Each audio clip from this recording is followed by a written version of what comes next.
So allegedly, there is a peace deal that's very close to being made, and this is according to a diplomat from Pakistan saying that the wording and everything that the United States and Iran both agree on. And this is pleasant news to a lot of countries, particularly in East Asia, because that's where they get their oil from, the Persian Gulf.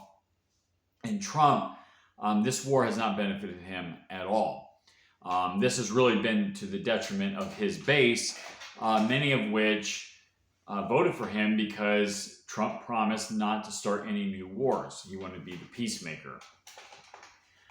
But he was influenced to go in this war by the Netanyahu crowd, and they want to continue this war. So what happened, as we're very close to getting a deal, supposedly, Israel, the IDF, started striking Beirut. And that's part of the deal. See, Lebanon is, or specifically Hezbollah of Lebanon, is an ally of Iran. It's a proxy of Iran. And that's part of the peace deal is that nobody's supposed to be shooting anybody. Well, of course, the Israelis, if they get a vote, and they're voting to not have a peace deal. So that complicates things quite a bit. Now, if the United States just leaves, that would be a disaster of in itself as well. Because Iran still controls the Persian Gulf essentially, and the United States is very much still tied to Israel because they have a lot of influence here. So that really puts everybody in a really tough position. Right now, it seems like Netanyahu has more power than Trump does. So how exactly this plays out, I don't know. But I think the lesson here to be learned is if you're going to seek a position of power, do not be compromised. Every one of our so-called leaders seems to be compromised, and you can see what the results are.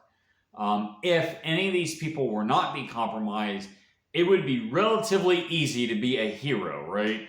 You could say, okay, let me do what is good for the people of my country.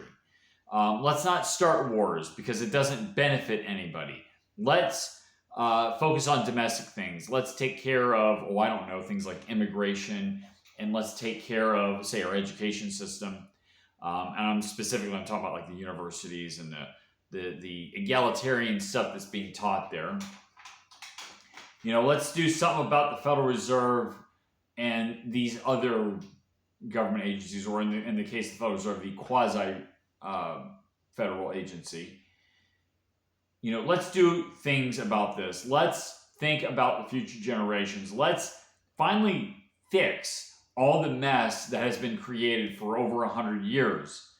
But instead, we get somebody who gets locked down into a conflict because apparently they're compromised in some way by a foreigner or by a foreign power. And, you see the result of that. So how this plays out, I don't know. But,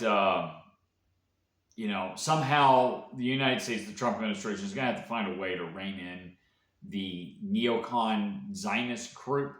But the problem is they're the ones that are in charge.